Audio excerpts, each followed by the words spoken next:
Salam sehat yang pertama dari saya dan berkat Tuhan selalu, anugerah Tuhan beserta kita bukan saja pada hari ini, bahkan sampai selama-lamanya. Yang percaya terima berkat Tuhan katakan, tepuk tangan sekali lagi, haleluya.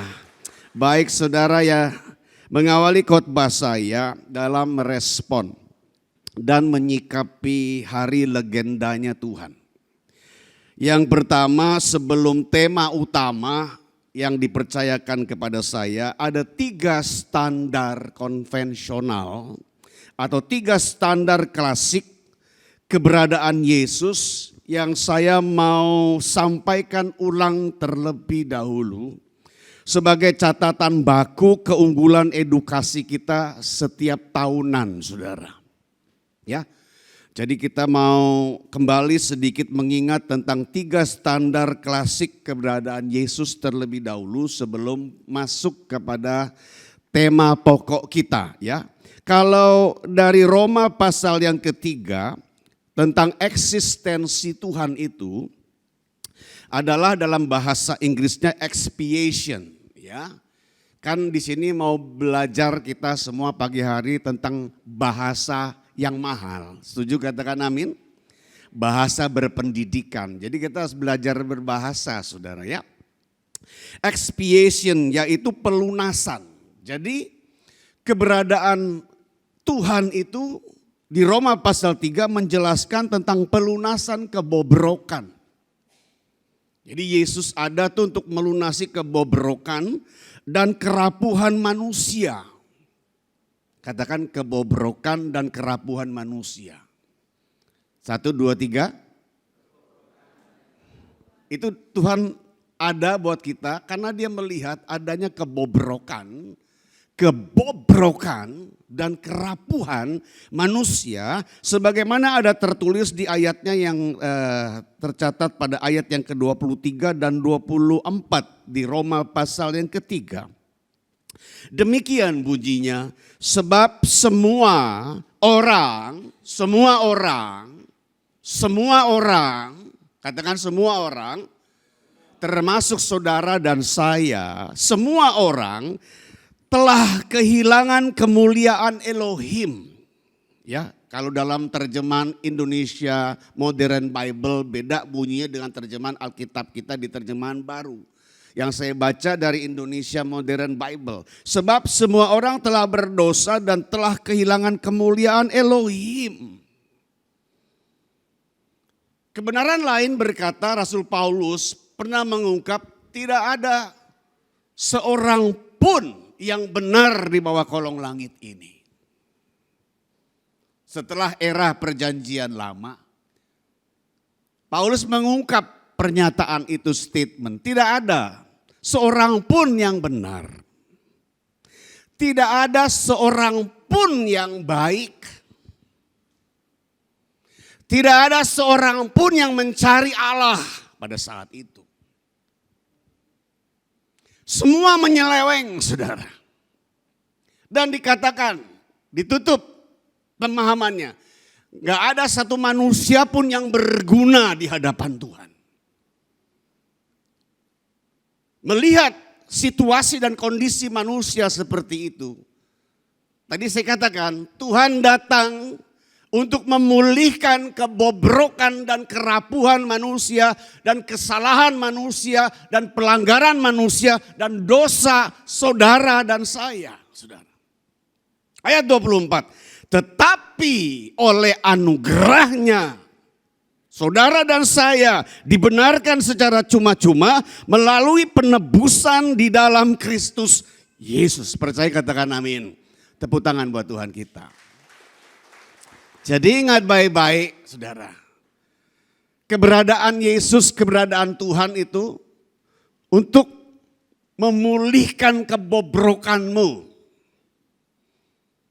Dan kita semua sudah dipulihkan Tuhan. Yang percaya katakan amin. Kalau saudara sudah mendapatkan karya Tuhan, apa dong responnya? Apa dong timbal baliknya saudara? Hiduplah lebih benar lagi di hadapan Tuhan. Amin. Jangan jadikan legenda Tuhan itu seperti acara rutinitas. Setiap tahun kita masuk sebelum hari kebangkitan, kita memperingati Jumat Agung, penderitaan Yesus. Buat siapa? Dia mati buat siapa? Dia menderita buat siapa? Dia teraniaya buat siapa? Buat saudara dan saya. Supaya gerejanya dibenarkan, saudara. Itu yang pertama tentang keberadaan Yesus. Yang kedua, kalau dari Yohanes pasal 14 adalah direction. Direction itu adalah jalan ke sorga. Kalau tadi pemulihan kebobrokan, Tuhan hadir untuk memulihkan kebobrokan, kerapuhan manusia. Yang kedua, Tuhan hadir, saudara, adalah menunjukkan kalau He is the only way, your way to heaven. Jalanmu ke sorga. Demikian kata Yesus kepadanya di Yohanes 14 ayat yang ke-6. Akulah jalan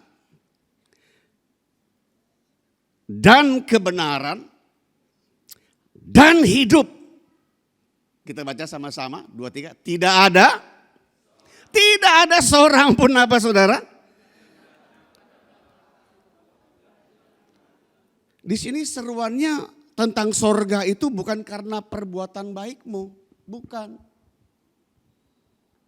Seruan sorga di sini bukan karena banyaknya kamu berdoa. Jelas saudara. Jelas sekali. Jadi saudara gak perlu bangga kok saudara tuh suka berdoa, lalu jaminannya sorga. Gak ada saudara. Doa itu bukan jaminan sorga. Kalau dari ayat ini loh bunyinya gak seperti itu.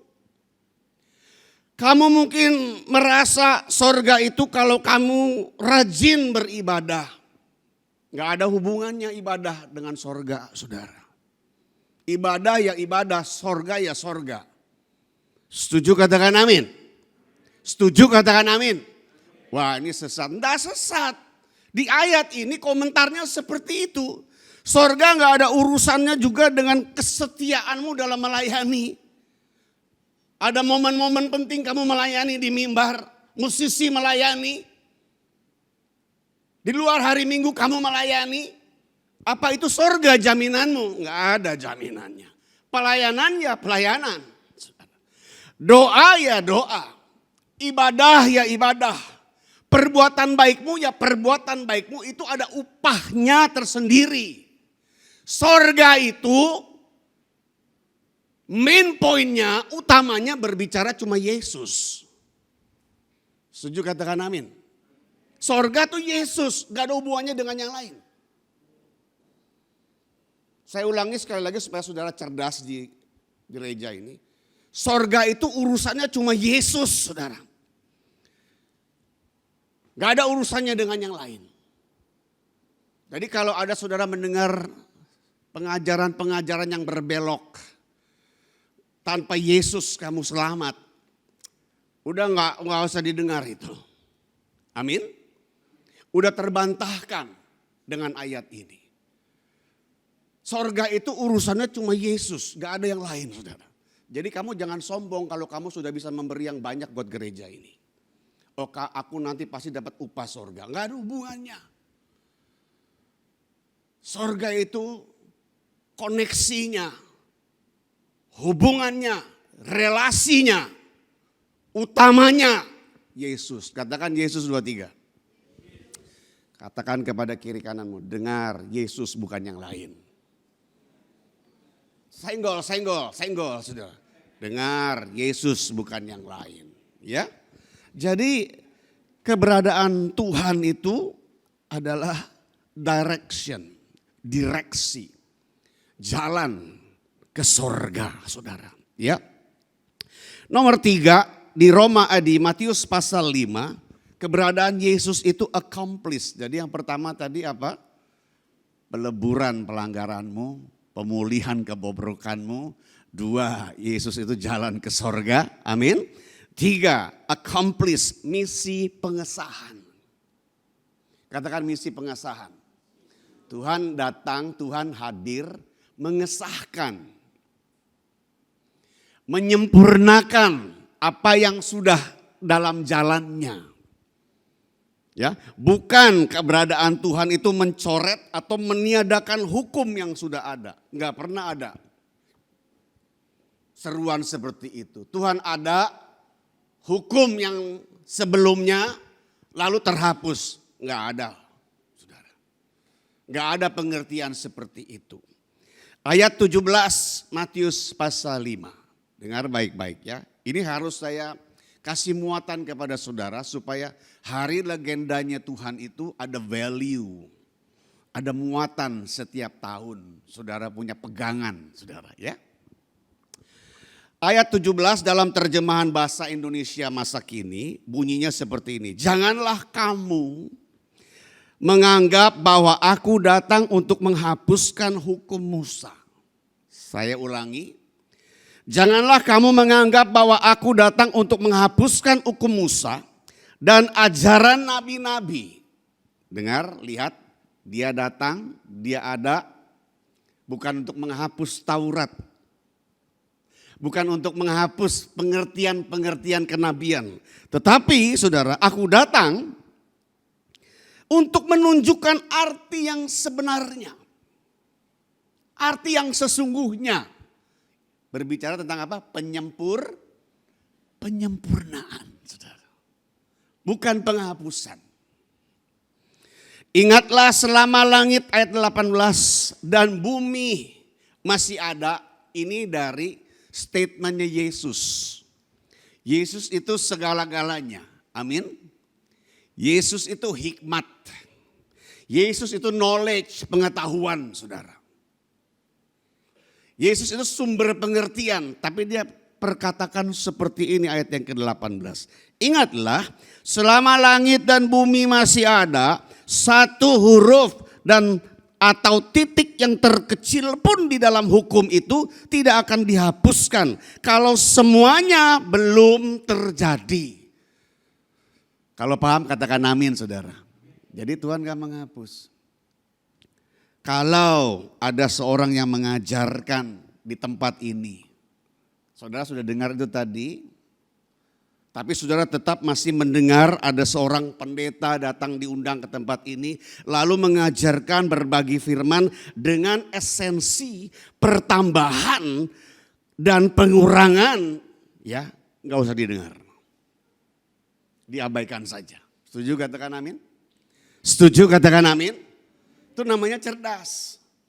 Kalau yang gak sepaham, yang gak sepadan dengan firman, abaikan saja. Dengar sekali lagi, saya ulangi. Ada pengajaran datang di tempat ini yang gak sepaham, gak sepadan, gak sesuai dengan firman yang kita dengar pagi hari ini yang diajarkan, abaikan saja. Amin? Gak usah didengar, saudara. Dan kalau bisa hamba Tuhan itu jangan diundang lagi. Karena akan berdampak buruk buat gereja di sini. Progresif itu saudara, karakter. Katakan progresif karakter. Jadi kalau mau maju, itu karaktermu. Maju. Tapi iman harus tetap kolot, permanen, tradisional. Setuju katakan amin. Iman harus tetap, jangan berubah. Jadi maksud saya understanding, pemahaman, pengertian ya udah dasarnya ini. Kalau mau maju, mau bertumbuh, berkembang karaktermu, tambah baik. Jangan dirubah-rubah hukumnya. Progresif yang ada sekarang kan merubah hukum. Ya apa iya saudara? Ya apa iya? Siapa yang suka lihat media sosial? Coba angkat tangan saudara. Semua. Hati-hati loh saudara. Kamu gak cerdas-cerdas amat, tertipu kamu. Karena yang berbicara tuh akademisi-akademisi, orang-orang pintar, kita siapa? Kalau saudara gak punya pengetahuan, terpengaruh, terbawa arus mereka. Yang ngajar tuh apologet, seorang yang katanya pembela iman, pembela kebenaran. Tapi mereka mulai menyampaikan pesan-pesannya di luar daripada standar yang ada. Hati-hati makanya kalau lihat media sosial, kalau nggak pintar-pintar amat, jangan terus karena dapat perintah, tolong jangan di skip, dengar sampai akhir, jangan mau saudara. Dengar baik-baik, seperempat setengah kira-kira sudah mulai lari dari penyimpangan dari firman Tuhan, tinggalkan, cepat lari. Setuju katakan amin? Tapi kalau imanmu kuat, ya bisa membedakan mana benar mana baik, tunggu sampai akhir. Jadikan pembelajaran buat kamu. Kalau standarmu kuat loh, kalau standar basic firmanmu kuat, gak apa-apa. Tapi kalau gak kuat, gak usah. Kalau sampai kamu mulai terpengaruh, terbawa arus, datang ke gereja. Temui mentormu, temui gembalamu, ajak bicara. Kok bicaranya beda ya? Kok bahasanya beda ya? Ini maksudnya apa? Minta penjelasan supaya kamu tidak tersesat. Setuju katakan amin. Kalau ada Bapak Presiden berkata Indonesia sedang tidak baik-baik saja. Saya mau katakan kepada saudara ada kumpulan himpunan para hamba-hamba Tuhan berkata gereja Tuhan sedang tidak baik-baik saja. Makanya kalau saudara sudah nyaman di sini, sudah bahasa Jawa bilang menengai di sini. Baik-baik di sini. Jangan cari yang unik-unik di luar sana. Ada unik, ada aneh, ada penyimpangan. Ya, itu komplement dari saya dalam menghormati hari kematian Kristus supaya saudara punya pegangan gitu loh. Ya, kedepannya kita semakin dewasa. Yang kedua, kembali berdampingan dan turut mengakomodasi visi gereja yang suara totalitasnya lebih kepada bahasa berpendidikan dalam kapasitas kasih dan kebenaran. Ini baru masuk kita kepada tema pokok saudara. Topik pilihan saya yang saya dekatkan, yang saya himpitkan, eratkan dengan tema visi misi gereja di tempat ini. Kalau terambil dari Yakobus pasal yang pertama adalah tentang restrain, adalah tentang pengendalian. Katakan 2-3 pengendalian. Lihat kiri kanan kita belajar topik pengendalian. Ayo kita belajar tentang topik pengendalian. Ya, tentang apa? Saya akan bantu baca buat saudara yang terambil dari ayat yang ke-26 dari terjemahan firman Allah yang hidup. Ya. Yakobus 1 ayat 26 bunyinya beda dengan terjemahan baru. Gak jauh beda, gak juga sesat. Selama masih bisa sepaham, enggak sesat saudara ya. Cuma lebih gampang dicerna saja maksud saya begitu. Ayat 26, jika seseorang, jika kamu, jika saya, jika gereja di tempat ini mengatakan atau mengakui kita ini adalah orang Kristen, tapi tidak menjaga lidahnya. Kamu tidak mengendalikan lidahmu, kamu tidak bisa mendisiplinkan lidah kamu, maka kamu hanya membohongi diri kamu sendiri dan kekristenan kamu itu tidak ada artinya. Itu meaningnya seperti itu ayat itu. Kamu ngaku Kristen, agamamu apa? Kristen, tapi kamu gak bisa jaga lidahmu dengan benar. Kekristenanmu itu ndak ada artinya. Kalau dalam pengertian sederhananya yang bisa kita cerna, kekristenanmu itu adalah kekristenan model Farisi. Kristen yang gak bisa jaga lidah, Kristen Farisi. Kristen penganut saja mungkin fasih, banyak hukum. Farisi kan ngerti hukum saudara. Siapa belajar Alkitab di sini? Coba angkat tangan saudara. Yang belajar Alkitab. Gak pernah belajar, gak ada pendalaman Alkitab di sini. Ya mudah-mudahan setelah ini ada ya Bu Gembala ya. Supaya jadi pintar gitu loh. Nah nggak belajar juga.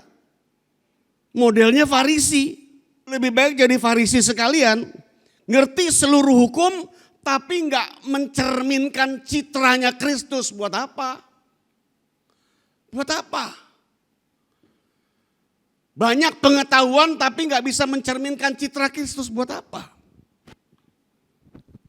Jadi orang-orang pinter di sana, di luar sana, gak bisa mencerminkan Kristus, gak bawa citranya Tuhan. Buat apa malu-maluin saudara? Jadi pengendalian itu adalah memahami hukum, tetapi bisa menjadi citranya Tuhan. Katakan amin. Pengendalian itu bukan saja memahami hukum supaya nggak disebut sebagai penganut saja, tapi layak kita menjadi miliknya Kristus. Setuju katakan amin? Setuju katakan amin? Layak menjadi miliknya Kristus, saudara. Tapi kalau kamu nggak bisa kendalikan lidahmu, Kristen nggak ada nilainya. Penganut tapi bukan punyanya Tuhan. Punyanya siapa saudara? Punyanya siapa kamu ini kalau bukan punyanya Tuhan? Punyanya ibu gembala. Bangga kamu punya ibu gembala? Kalau kita mau bangga juga punya gembala agung. Setuju katakan amin? Jangan pernah kita idolakan manusia. Kalau enggak punya Tuhan, ya punyanya setan saudara. Jadi buat apa kita jadi pengikut penganut kalau enggak ada esensi ilahinya buat apa? Buat apa kita ke gereja, saudara? Kalau kita enggak punya Tuhan menjadi milik kita buat apa? Agamawi saja buat apa? Rutinitas saja buat apa, saudara? Kegiatan saja buat apa? Kita enggak punya apa-apa. Ketiga penganut saja tapi kamu enggak pewaris kerajaan. Jadi kalau kamu enggak bisa kuasai lidahmu dengan baik. Pagi hari ini enggak belajar saudara. Ya. Jadi kamu enggak dapat apa-apa dari Tuhan. Ayatnya di 2 Korintus pasal 5 ayat 17. Kesimpulannya seperti ini. 2 Korintus 5 ayat 17. Dalam Alkitab terjemahan firman Allah yang hidup. Tapi saudara mau baca terjemahan baru juga nggak apa-apa. Saya baca dari firman Allah yang hidup. Ya. Pada saat seseorang menjadi orang Kristen, ia menjadi orang yang hatinya sama sekali baru. Jadi Kristen itu adalah new born believer. Kristen itu adalah seorang percaya, lahir baru. Amin. Amin. Ada perubahan pola hidupmu berubah.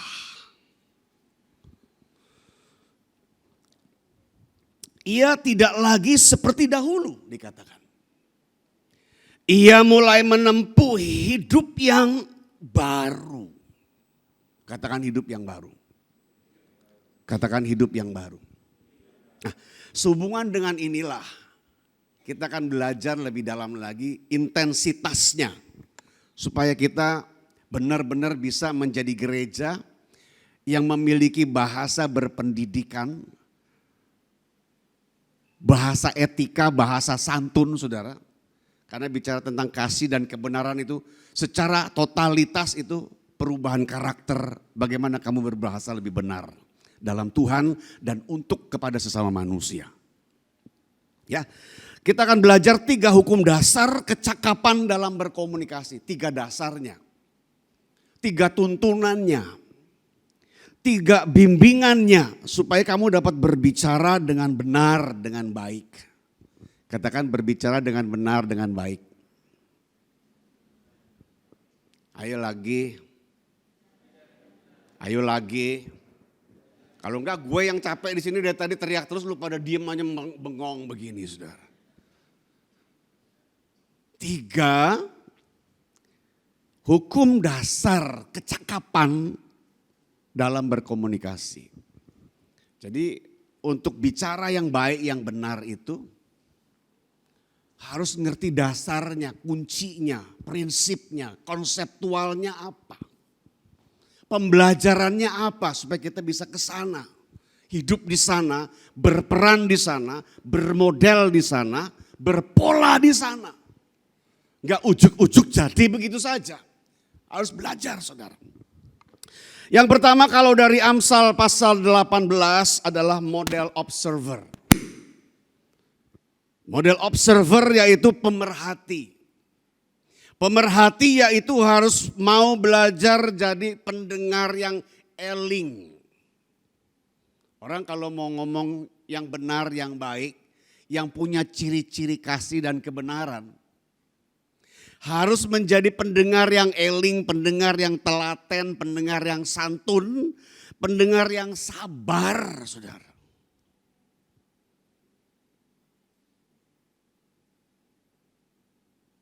Gak boleh lagi interupsi, gak boleh lagi memotong, saudara, sebuah percakapan.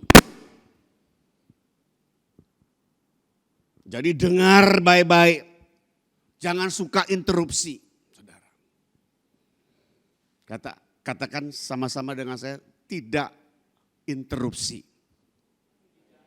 Sekali lagi, siapa di sini yang suka motong sementara kita lagi ngomong langsung menyela begitu saja? Gak sopan itu saudara, gak sopan itu.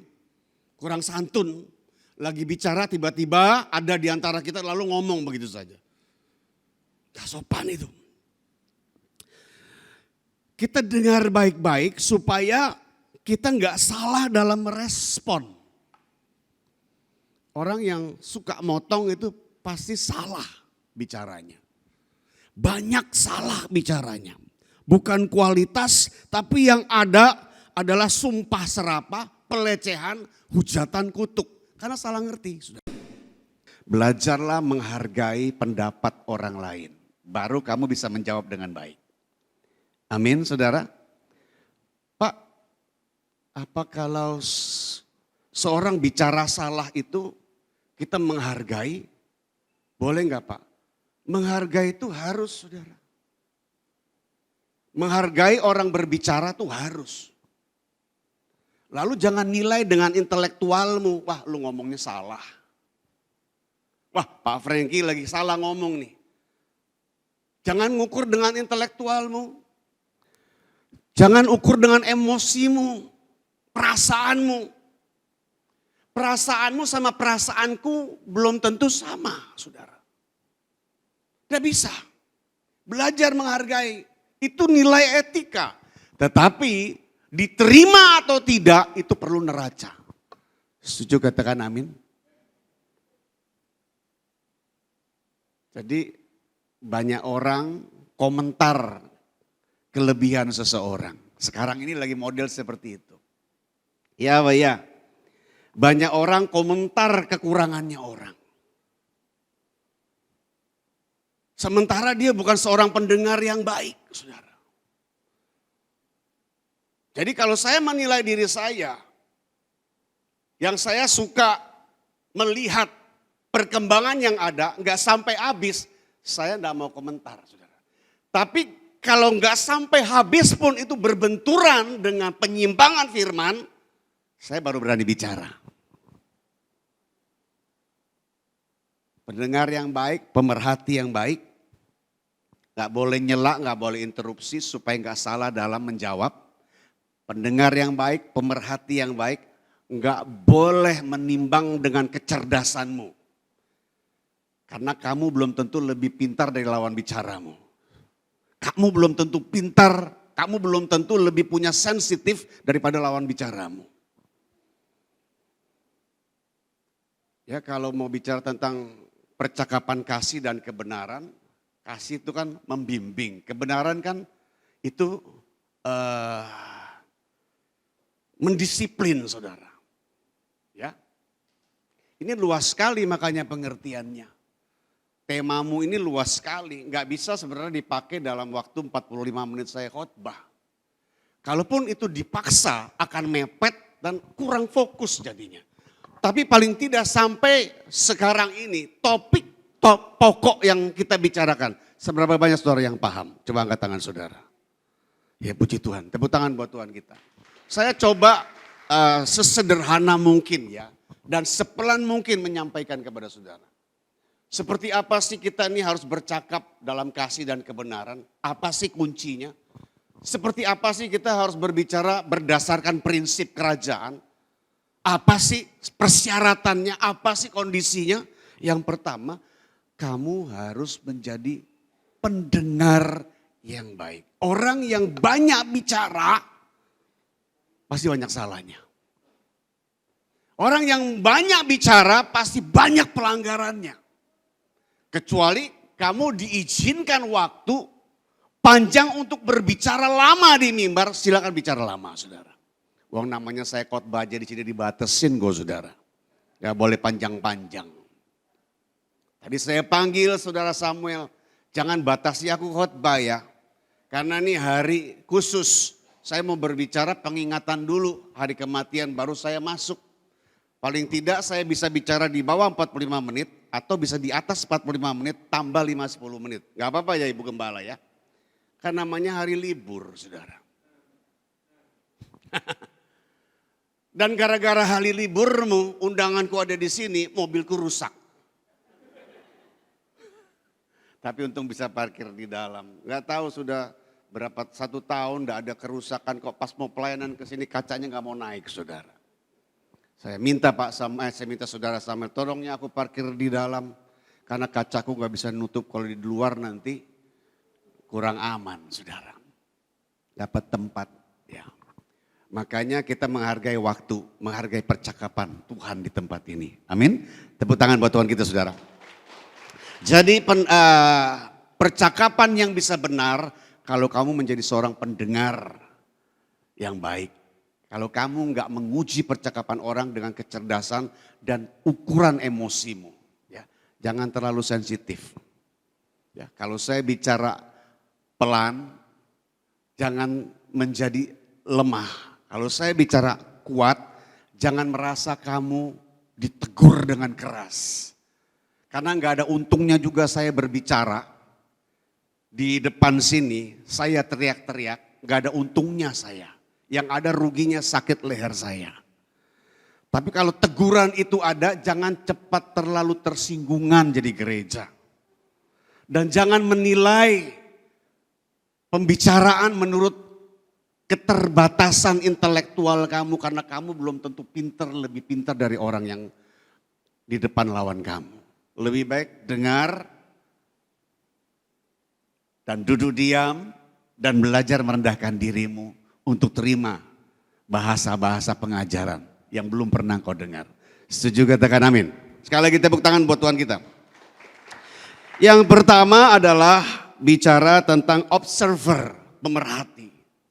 Yang kedua, saudara, hukum dasar yang kedua yang membentuk, menjadikan, membangun, membuat kita, mengkonsepkan kita menjadi seorang yang bisa bercakap-cakap, berkomunikasi, yang prinsipil hukumnya. Bukan saja pemerhati tapi quality enhancement, harus juga meningkatkan mutu edukasimu. Katakan peningkatan mutu edukasi. Yang pertama tadi apa? Mau bicara yang benar, yang baik dalam hukum kasih dan kebenaran harus menjadi pendengar yang baik. Observer, pemerhati, saudara. Saya di gereja lampau, saya ditunjuk sebagai seorang konselor. Saya melayani konseling. Seorang konselor harus menjadi pemerhati. Dengar dulu. Kalau suka motong, dia nggak akan bisa menjadi satu jawaban yang berkualitas untuk orang yang datang pada dia. Kenapa banyak orang mencari? Karena percakapanmu ada kualitas. Percakapanmu membangun. Percakapanmu menasihati. Percakapanmu menegur. Percakapanmu memberkati. Orang pasti datang. Jadi kalau di sini percakapanmu membangun, pasti Tuhan tambahkan jiwa-jiwa baru di tempat ini. Tepuk tangan buat Tuhan kita, saudara. Peningkatan mutu, Amsal pasal 10 ayat 13a. Dikatakan demikian. Yang kedua, peningkatan mutu. Ya, kuncinya, jalannya, rumusan pencapaiannya, komposisinya, desainnya, supaya kamu dapat berbicara yang baik. Dalam terjemahan sederhana Indonesia 3.3. Oh, kok Pak Franky pakai terjemahan yang lain terus ya? Ya, terjemahan baru juga enggak apa-apa, saudara. Tapi saya mencoba menyampaikan sesuatu yang paham konsep saya sesuai yang klik kata-katanya, saudara, yang sama rupa, ya. Di terjemahan sederhana Indonesia 3.3 ayat 13a tentang peningkatan mutu hanya dituliskan di sana. Sebab hanya orang-orang yang memiliki pengertian saja.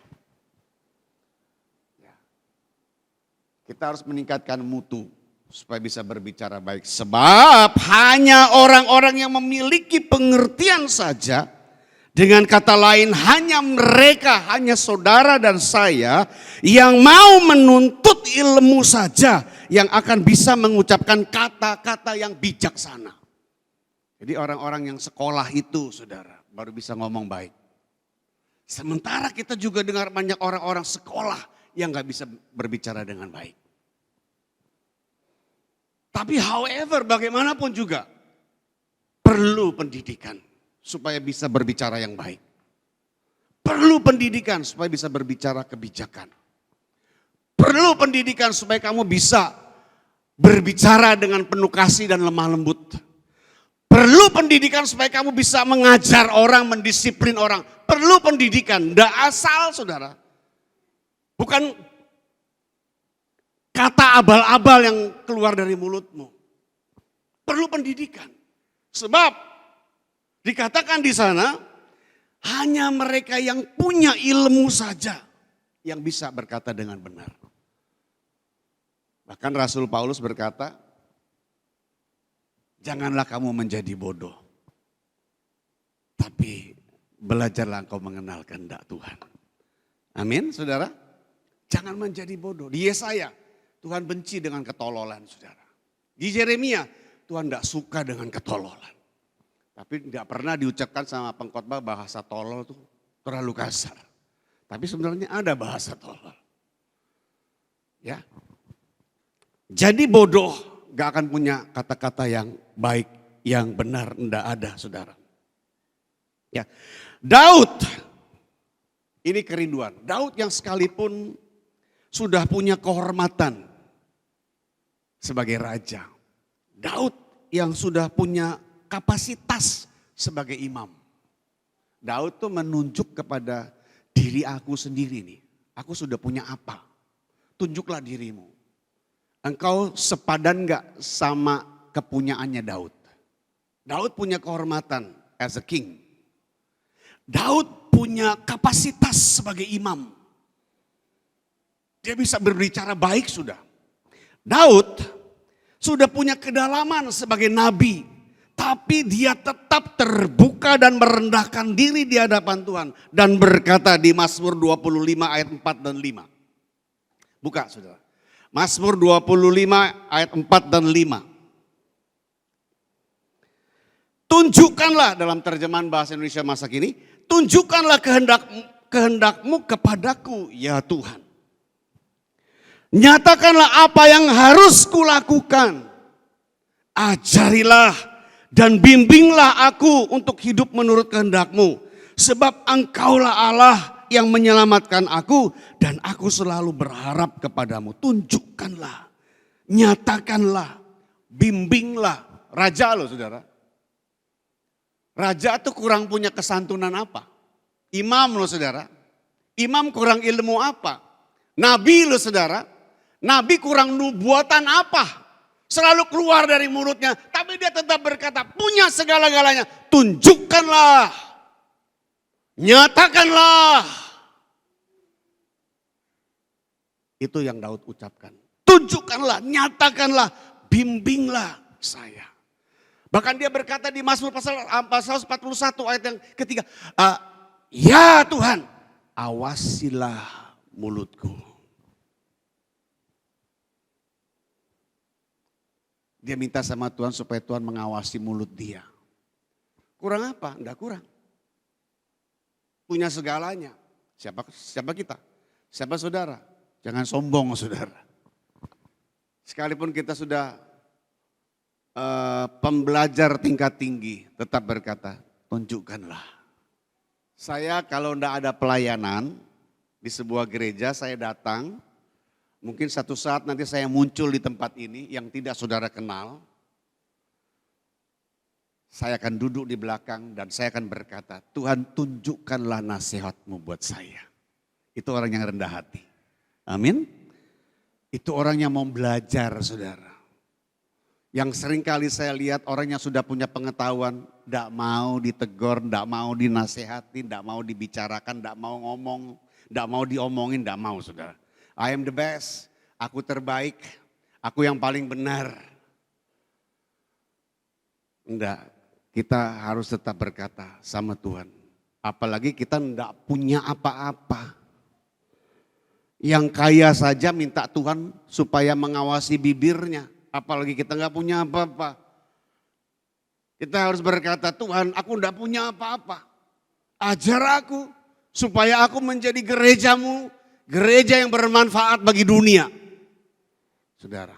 Bukan saja Daud saudara. Paulus sekalipun sudah kaya dengan pengetahuan. Bahkan hampir separuh buku Alkitabmu tuh ditulis sama Paulus. Kurang pengetahuan apa dia? Wow, very rich of knowledge. Paulus tuh luar biasa saudara. Paulus kaya dengan pengetahuan agama. Dia ngerti hukum Farisi, dia ngerti hukum Taurat. Bahkan dia mengajarkan pembelajaran yang baru tentang hyper grace. Tapi hyper grace yang dia ajarkan tetap dia berpedoman, dia tidak mengurangi satu iota pun hukum Taurat. Sementara banyak gereja sekarang yang menanggalkan hukum Taurat, mengajarkan hukum anugerah begitu kuat. Paulus yang begitu punya banyak pengetahuan, tapi dia tetap antusias, dia tetap konsisten. Katakan antusias dan konsisten. Belajar itu harus semangat saudara. Belajar itu harus tekun untuk mencapai hikmat Tuhan. Paulus merasa punya ilmu begitu tinggi, tapi dia berkatakan aku belum sampai ke sana. Jadi kalau saudara duduk di sini mendengar penjelasan, pemahaman yang baru, ya Tuhan terima kasih, aku belum pernah dengar itu, aku belum pernah capai ke sana, aku mau belajar supaya hikmat-Mu lebih-lebih lagi dalam saya. Setuju katakan amin saudara. Dikatakan seperti ini ayat yang ke-13 dan 14 di Filipi pasal 3. Ini statementnya, tadi penjelasannya. Filipi 3 ayat 13 sampai 14 di Alkitab versi mudah baca, mudah dibaca ya. Saudara-saudara, aku tahu kata Paulus bahwa aku belum mencapai tujuan itu. Tapi ada satu yang selalu kulakukan, yaitu aku melupakan apa yang telah lewat. Aku berusaha sekuat tenaga mencapai tujuan yang ada di depanku. Itu antusias. Belajar itu perlu semangat saudara. Perlu niat yang kuat. Bahkan bisa membunuh waktu dan kelelahanmu sendiri.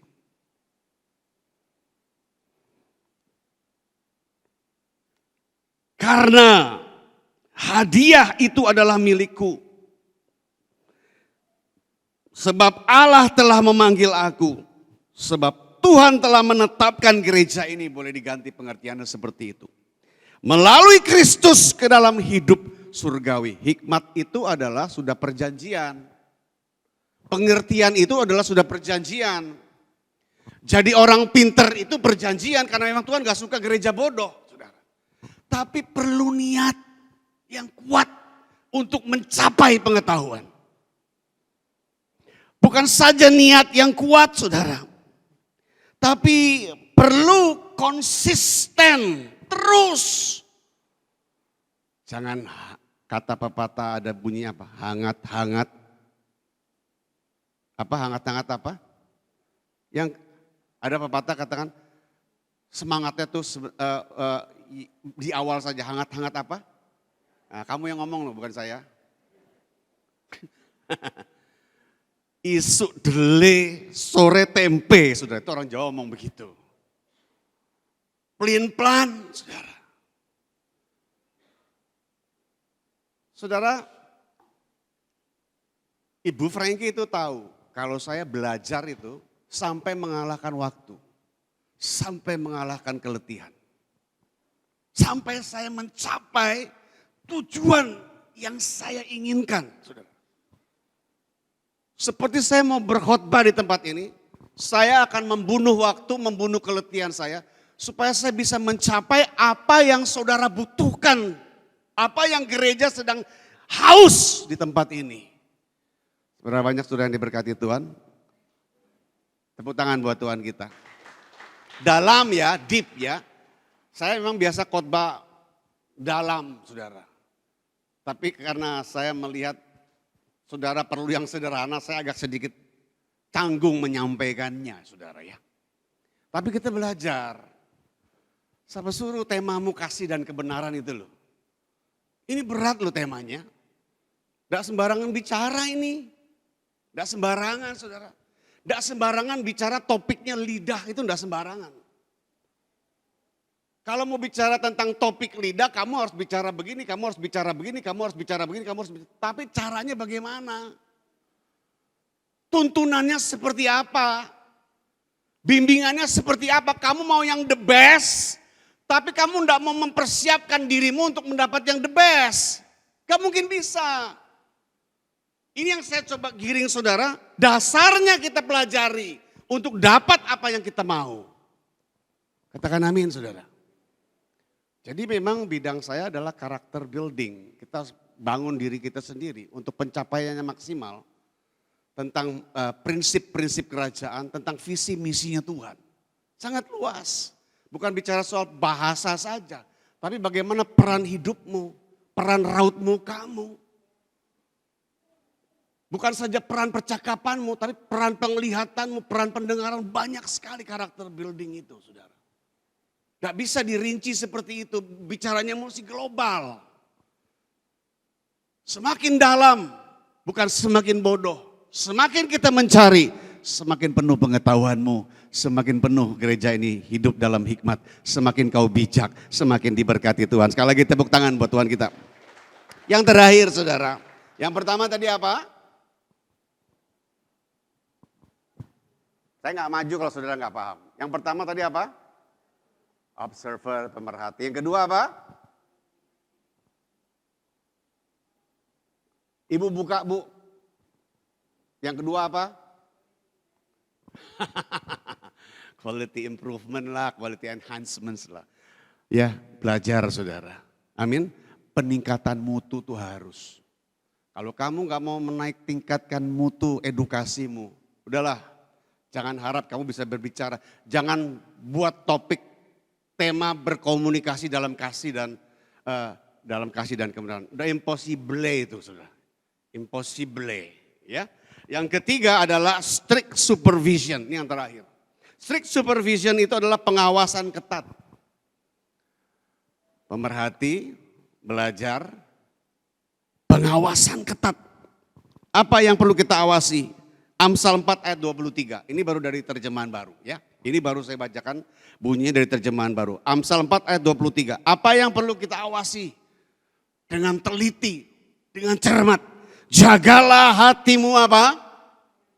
Jagalah hati kita dengan segala kewaspadaan. Karena dari situlah, dari sanalah, dari tempat hatimu itulah terpancar kehidupan. Jadi mau ngomong baik, mau ngomong benar, mau nasihatin orang, jaga dulu hatimu. Jaga dulu hatimu. Belajar sudah, tapi gak bisa jaga hati, ya juga percuma saudara. Setuju sepaham katakan amin. Pendengar sudah, Tapi hatimu gak bisa kau jaga. Iya, gak ada nilainya. No point, saudara. Jadi saya kunci nih, jaga hatimu. Respon emosinya adalah gak boleh lagi ada iri hati. Jadi we must have a clean heart. Harus punya hati yang bersih. Katakan hati yang bersih. Gak boleh lagi punya iri hati, gak boleh lagi punya kebencian, gak boleh lagi punya kesombongan, gak boleh lagi punya kerakusan, gak boleh lagi punya amarah. Berdoalah seperti Daud, jadikanlah hatiku tahir ya Allah dan perbaharuilah batinku dengan roh yang teguh. Berdoalah seperti Daud seperti itu. Karena saya percaya kita semua di sini banyak salah, saudara, banyak punya pelanggaran. Mau start, mau ngawali, berjalan dalam hukum kasih dan kebenaran, tahirkan dulu dirimu. Bersihkan dulu dirimu. Amin. Mau menjadi contoh, mau menjadi teladan, mau jadi reflektor, cerminan, tahirkan dulu dirimu. Periksa dulu ke dalam ini, kamu tuh seperti apa. Amin. Saya ini siapa? Jangan suka menghakimi, hakimi dirimu sendiri dulu. Ya Pak ya, si Bapak ketawa-ketawa aja dari tadi. Tapi berarti banyak yang suka menghakimi di sini Pak ya. Don't judge me, judge yourself. Hakimi dirimu. Gak usah nilai saya, nilai dulu dirimu. Siapa lu?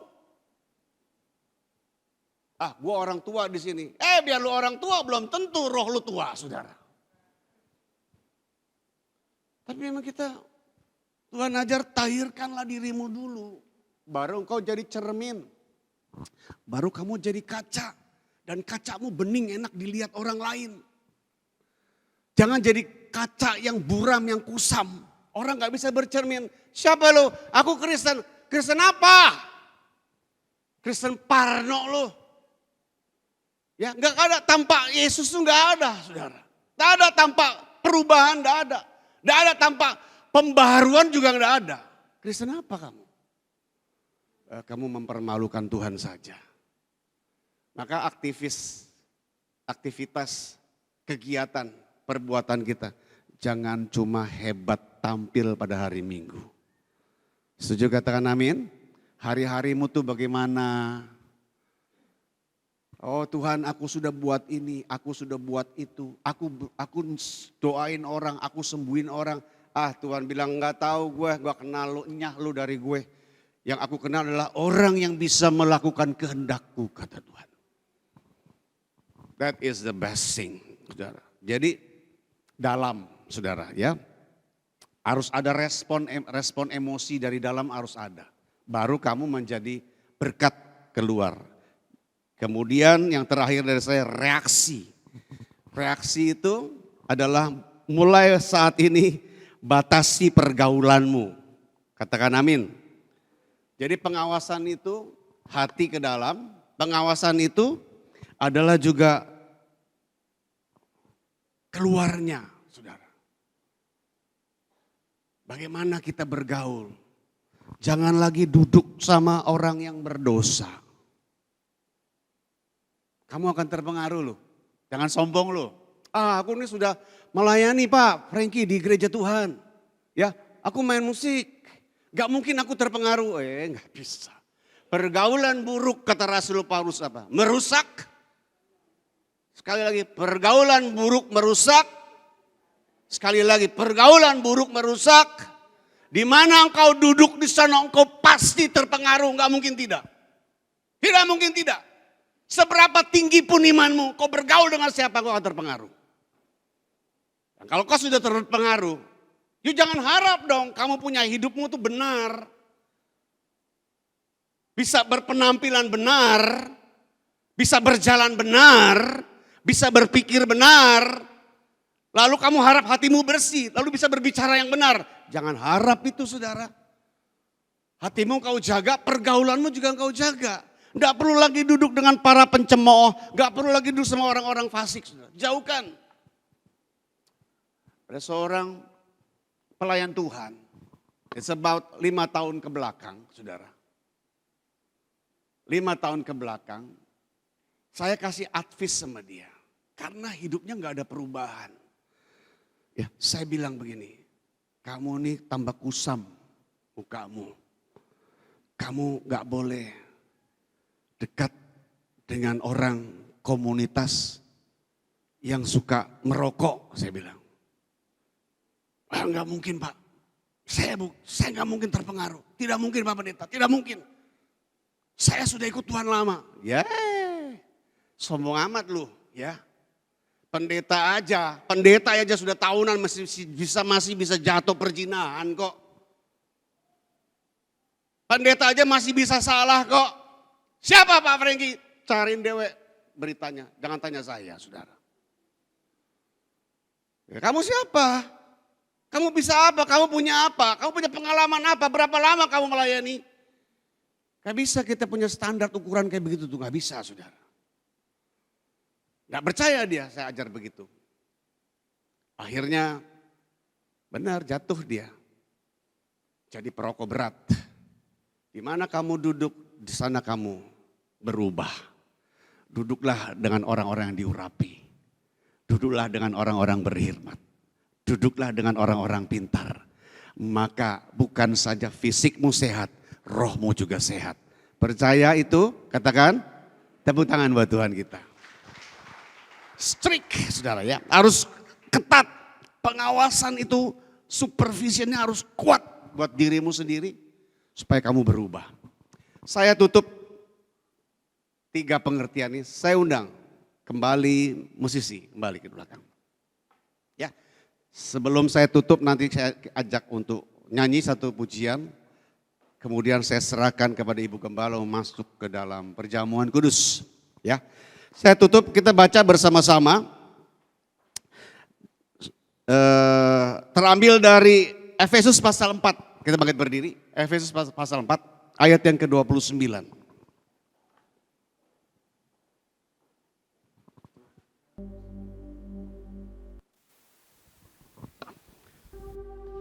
Efesus 4 ayat, saya mau tanya dulu sebelum kita tutup. Saudara yang begini cukup panjang, agak molor sedikit, merasa terberkati nggak dengan edukasi firman? Ya saya harap ya, saya coba soalnya pakai cara yang sederhana karena saya terbiasa dengan bahasa-bahasa. Tadi saya sudah bilang sama istri saya, aduh sulit saya mesti ngomong bahasa tinggi, saya mesti bahasa rem sedikit nih Bu Siani ya. Jadi mesti robah ya. Sebab saya terbiasa ngomong dengan orang-orang yang wah kelihatannya hebat-hebat. Saya kemplang dengan suara kuat baru pada mundur semua ya. Tapi pakai bahasa tinggi saya agak sulit masuk buat saudara. Saya mesti sederhanakan bahasanya. Tapi agak susah ngeremnya saya ya. Efesus 4 ayat 29 ini finally penutupnya. Atau kita bisa baca sama-sama atau saya baca atau sama-sama aja. 2, 3. Janganlah ada perkataan kotor keluar dari mulutmu, tetapi pakailah perkataan yang baik. Untuk apa? Di mana? Supaya mereka apa? Supaya mereka yang mendengarnya beroleh kasih karunia. Pakailah bahasamu, bahasa kasih, bahasa kebenaran itu membangun, menegur, menasehati. Kebenaran itu mendisiplin, tapi disiplinnya juga harus ada dasarnya. Kalau dasar membutuhkan pengetahuan. Kalau kamu nggak mau belajar, kamu nggak punya knowledge, apa yang kamu mau nyatakan, teguranmu dengan kebenaran apa kamu mau ungkap? Perlu belajar, saudara ya. Niat harus kuat. Konsisten. Ketika kamu menjadi pembelajar, kamu harus konsisten. Pertahankan semangatmu sampai kau mendapat pencapaian hikmat Tuhan. Amin.